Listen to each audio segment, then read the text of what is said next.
Peaky Blinders Season 6 has just wrapped up on the BBC here in the UK, and I have some thoughts on the overall season. It's one that, in my opinion, started off in not the greatest of ways it could, but then by the end it did redeem itself with some great performances, cinematography and storytelling. It also gets us questioning what could happen come the Peaky Blinders film, which creator Stephen Knight had previously announced and hopes to begin production on in the coming year. In this spoiler review, I'm going to be discussing what I thought about the final season of Peaky Blinders, alongside how the ending of the show sets up the movie. But before I get into it, if you want to see more videos on shows like Peaky Blinders and the upcoming seasons of Better Call Saul and Ozark, then don't forget to support this video by giving it a like rating, subscribing to the channel, and turning on your notifications. Also, feel free to check me out on Twitter, Facebook, Reddit, and Instagram at Cortex Videos,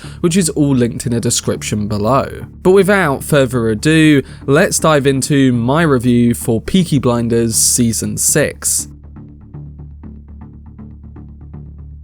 So the Peaky Blinders Season 6 finale gave us our last time with the Shelbys on television, with Cillian Murphy's Tommy Shelby showing us his big plan. Just about every big character from the show's final season made an appearance, whether it be Tom Hardy's Alfie Solomons, Oswald Mosley, and the other Shelby family members in Arthur, Ada and Lizzie. We also got more of the new characters such as Tommy's long-lost son Duke Shelby, who after this season seems to be being pushed for the Peaky Blinders film. But the central narrative beat, other than the focus and examination of Tommy and his looming death, was the central duel between Tommy and Michael Gray over the death of Polly. By the final episode, we saw multiple deaths, whether it be Arthur avenging Polly or Tommy shooting Michael, showing that he truly has no limitations. We also discovered that our main blinder isn't ill with tuberculoma, and that his doctor was secretly working for Oswald Mosley, spotting a photograph of him attending Oswald's wedding to Diana, which was also attended by Hitler. So in the end, Tommy has essentially escaped it all, whether it be the fascists he didn't want to work with, his fake diagnosis of tuberculoma, or his family. He rode out of the show on a white horse, symbolically reflective of the series opening on a black horse. Season 6 was essentially a form of purgatory for Tommy, reckoning with his sins and really finding a way to leave it all behind. But that's where I become very intrigued,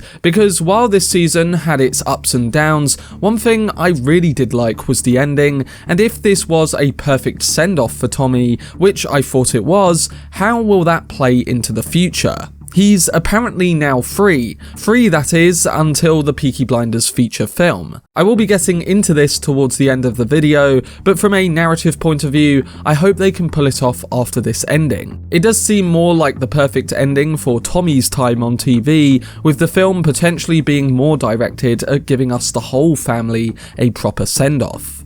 Moving on, many viewers have shared their frustration with the slower pace of this final series, and while I do give it the benefit of the doubt for having to work around both the pandemic and the tragic death of Helen McCrory, I do think the final 3 episodes were able to give this iconic show a thrilling send-off. Sure, it wasn't perfect, and multiple characters were underutilized at times, such as Arthur, Alfie or Ada. And there was no Churchill, and Stephen Graham's role was reduced to just a few scenes. But I don't think this season did all the wrong things by focusing much more on Tommy Shelby, his state of mind, and really capturing what the end of his journey means. We were given what was essentially a mini-movie to end it off, which acted as a send-off to the show's time on television, yet one which also sets up the upcoming feature that will truly be the final ride. This final season was almost like a western epic, with its slower episodes truly building building on the tension that the end should bring. And Tommy ended where he began, alone on horseback, having gone from the streets to complete power. That's until he realises the doom that this power can bring, and this season truly gets into that through Tommy's mind frame. He's on what appears to be the brink of death, and I really liked that approach towards him, especially in the final 3 episodes. It's definitely a season that you have to stick with and recalibrate to in certain ways, and I think the ending was quite the perfect one to really resurrect my thoughts on this whole final season. The first 3 episodes had moments of greatness, like the opening bar scene with Tommy, but it really felt like the writers were struggling to work around the death of Polly. While they did a good job of showing her impact and setting up the events to come, for a final season, I found it way too slow to start off with. But once the narrative had more developments surrounding Tommy and the potential war with Michael, the drama in the family if you will, it became much more effective.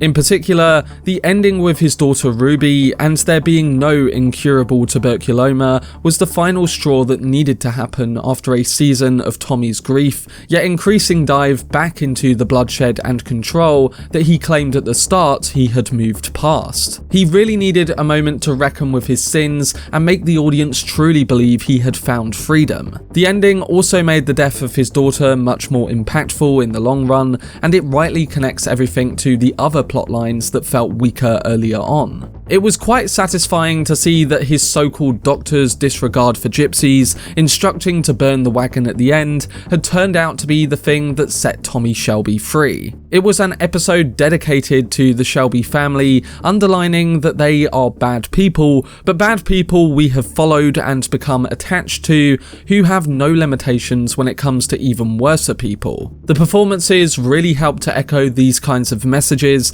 and quite honestly, some of my favourite moments of this season came in the scenes between Anderson's Arthur and Cillian's Tommy. And also, Natasha O'Keeffe's Lizzie deserves a mention because her dramatic scenes with Tommy also elevated our care towards these flawed individuals. For the final 6 episodes, we followed Tommy Shelby in his final move towards death, but in a brilliant piece of writing, the character is given a new sense of life and is moved in a direction we never thought he'd go in. And that could have came off cheesy, but the performance of Cillian Murphy really makes us believe that this is the final stone for him. And alongside the brilliant acting and moments between characters, this is coupled with some of the most beautifully designed and visually spectacular cinematography on television, especially when you add the uses of operatic music to accompany it, which superbly exaggerates the big personas on screen. The ending was one that had all of this, and the shot of Tommy riding away on a white horse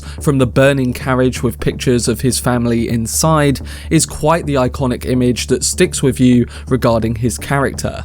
While that ending was also quite the emotional and satisfying one if you consider the legacy of this show on TV, it also primarily gets us thinking, what will happen next? And this is only stimulated by creator Stephen Knight, who previously confirmed last year that there would be an upcoming film to conclude the Shelby story. Cillian Murphy said in an interview that Stephen Knight has always had an ending in mind. He admitted that COVID hurt that a bit, but now he's got a lot of plans with a feature film. He said, "I don't think this is the end of the story. I think it's probably just the end of the story in this form. But Steve is always bringing up ideas, and they're always good. So I'll just wait and see what he has to say." So that pretty much confirms that this ending was the big send-off for the Peaky Blinders time on TV, and that the real narrative ending is going to be in the film. There is no release date for that as of yet, but it has been reported in recent months that production on it will begin at the start of 2023. It has also been confirmed that both Cillian Murphy's Tommy Shelby and Paul Anderson's Arthur will be reprising their roles in the spin-off film. Knight also told the outlet Digital Spy that so many great actors are in conversation, and as for the plot of the film, not much has been given away other than it will be set during World War II. He said, "I know what's going to happen in those stories, and it's about a sort of untold story that happened in the Second World War, which the Peakies are going to be involved in." So it seems the film is going to be really digging into what we've expected for a while now, and that's that this story is really coming to an end in the Second World War, especially especially when the last 2 seasons have really pushed the uprising of the Nazi Party. It makes complete sense for this story to be linked to the Blinders. I honestly have no idea how they'll do it, especially after the perfect ending with Tommy's freedom in the show, but I guess for now we can only trust the creator. I really did like the ending to this season, so I trust he'll do something appropriate and meaningful during a very important time period in our history.